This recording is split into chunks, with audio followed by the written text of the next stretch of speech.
Wake up with CBS This Morning today at 7 on CBS 62.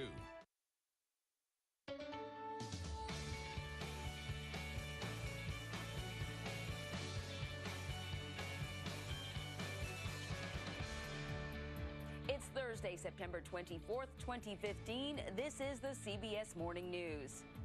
Pope Francis gets ready to face Congress. On his final day in Washington, D.C., the Pope will urge lawmakers to take action on immigration, income inequality, and climate change.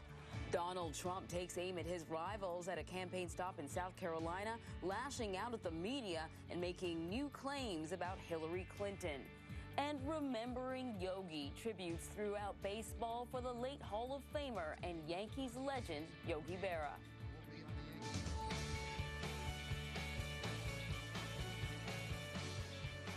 Good morning from the Studio 57 newsroom at CBS News headquarters in New York. Thanks for joining us.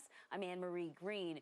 Pope Francis will make history today when he addresses both houses of Congress. He is the first pope to do so. Last night, he returned to the Apostolic Nunciature in Washington following an eventful day. It was a long day that included a canonization mass in front of 25,000 people and an Oval Office meeting with the president. Weijia Jiang is in Washington. Weijia, good morning. Good morning to you, Anne-Marie, and good morning to everybody. Lawmakers have pledged to put their political and religious differences aside for the day. If what we've heard already from Pope Francis is any indication, he won't be afraid to weigh in on tough issues, even before a tough crowd. Pope Francis will take his message to a divided Capitol Hill today in the first ever papal address before a joint meeting of Congress. I hope to offer words of encouragement to those called to guide the nation's political future. While the Vatican has kept a tight lid on what he will say, the Holy Father is expected to talk about immigration, a hot-button issue he urged bishops to fight for during his first full day in Washington, D.C. 5-year-old Sophie Cruz handed a letter to Pope Francis Wednesday, hoping Francis delivers her plea to lawmakers today.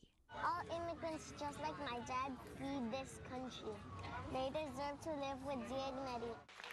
On Wednesday, Francis made an unplanned visit to the Little Sisters of the Poor, a religious order that is suing the federal government over the birth control mandate in President Obama's Affordable Care Act. Climate change is a problem. It's likely he'll also bring up climate change, another controversial issue. Democratic Senator Patrick Leahy says Francis is the perfect pope to address Congress. Whether you're Catholic, non-Catholic, believers, non-believers, he reaches out to everybody and he makes it very clear that if you believe in humanity, then you have to believe in all humanity. But one Republican, Representative Paul Gosar of Arizona, says he plans to boycott the Pope's speech because the Pope is expected to talk about climate change. Gosar, who is Catholic, says the Pope is behaving and acting like a leftist politician. Anne-Marie. Weijia Jiang in Washington. Thank you, Weijia. Well, while the Vatican describes his visit as pastoral, Francis has a political agenda as well. Don Champion continues our coverage in Washington. Good morning, Don. Good morning, Anne-Marie. And speaking to lawmakers here today, the Pope is likely to expand his messages on climate change, immigration, and poverty. They are issues that are close to his heart, but subjects of intense debate here. In fact, yesterday, the Pope was not afraid to make a not-so-subtle point on immigration. As the son of an immigrant family, I'm happy to be a guest in this country. After he left the White House, it was 5-year-old Sophie Cruz, the daughter of illegal immigrants, who brought the issue to the Pope. I ran to the Pope. And what did you give him? The letter and a shirt like these. Her trip was sponsored by an advocacy group. Her shirt refers to a program that would extend deportation protections to parents of U.S. citizens. She traveled to Washington with her father to deliver a handwritten letter asking Francis to urge Congress to help all immigrant children. I believe I have the right to live with my parents. I have the right to be happy. The Pope is also expected to continue his conversation on climate change. Climate change is a problem. He'll be speaking to a Congress where Republicans have resisted climate change legislation. There is no one who wants the Earth to turn into a trash heap. But it will be hard for members on either side of the debate to use the Pope's message for a political advantage. Yes, the Pope talks about climate change and immigration and caring for the poor in language that often sounds like it would fit with the Democratic Party. But at the same time, this is a very strongly pro-life Pope as well. Now, there is one subject the Pope will not be bringing up here on Capitol Hill today. Francis said that he will not be talking about the Cuban embargo today. Anne-Marie? Don Champion in Washington. Thank you, Don. Well, Francis elevated Spanish priest Junipero Serra to sainthood yesterday, but he also met with indigenous people from California. Many Native Americans say Serra enslaved converts and contributed to the spread of disease that wiped out an entire indigenous populations. Well, the Pope arrives in New York City later today. His first stop will be the newly refurbished St. Patrick's Cathedral for a prayer service. As it is in Washington, security here is tight. Brooke Silva Braga is in New York with the preparations. Brooke, good morning. Good morning, Anne-Marie. It is a massive effort. Some 6,000 New York City police officers will be on duty, and that's on top of the Secret Service and the Pope's own Swiss guards. But this is a Pope that doesn't like to be penned in. As we've seen, Francis prefers to mingle, and that makes guarding him even tougher. So as he moves across the city, streets will be closed down. They've actually already shut down traffic near St. Patrick's Cathedral this morning, and a fence has been put up around a large portion of Central Park. I'm hoping it doesn't affect me. I'm about to go into the park for a run, and I think it's not closed off yet, but on Friday, I'll just avoid the park. It's going to be really difficult for people that drive or commute to work with driving, so it's going to be really hard time.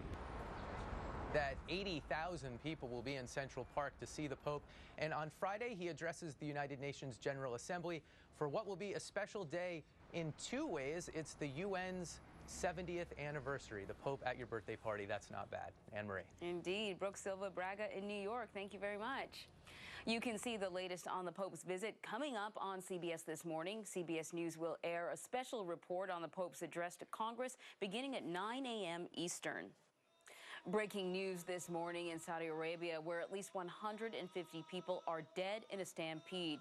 This happened in Mecca, Islam's holiest site. About 2 million Muslims are expected to make the annual pilgrimage to Mecca this week. It's unclear what caused the stampede. Vice President Joe Biden nearly doubled his support in a new presidential poll. The Fox News poll shows Hillary Clinton topping the field with 44% of the vote. Senator Bernie Sanders is at 30%, but Biden has jumped to 18%, even though he is not yet a candidate. On the Republican side, Donald Trump has the support of 26% of responders. Ben Carson is second with 18%. Carly Fiorina and Senator Marco Rubio both have 9%. Donald Trump's feud with Fox News is deepening. Trump spoke at a conference yesterday of the South Carolina African American Chamber of Commerce. The business mogul said that he would no longer appear on Fox News because they had not treated him fairly. And Trump accuses Hillary Clinton of starting the so-called birther controversy over where President Obama was born. Hillary is a birther. By the way, don't switch your votes to Hillary, please. But Hillary is the one that started it. Check it out, 2008. About this. And I think Clinton called the Trump birther comment ludicrous. Well, the number of government fingerprints compromised in a data breach is believed to have gone up. Government officials say as many as 5.6 million fingerprint images were stolen. That's up from the previous estimate of 1.1 million. The government blames China for the data breach. It could help that country identify U.S. spies abroad. Cybersecurity will be among the topics that President Obama discusses tonight with the president of China. President Xi Jinping leaves Washington state today for the nation's capital. Yesterday, he toured Boeing and Microsoft. The two presidents will have a private dinner and also discuss intellectual property and human rights. Coming up on the morning news, sharing the road. We will show you how drivers were surprised to see a plane seamlessly crossing through a busy California intersection. Plus, why a federal judge has banned more Batmobiles on the road. This is the CBS Morning News.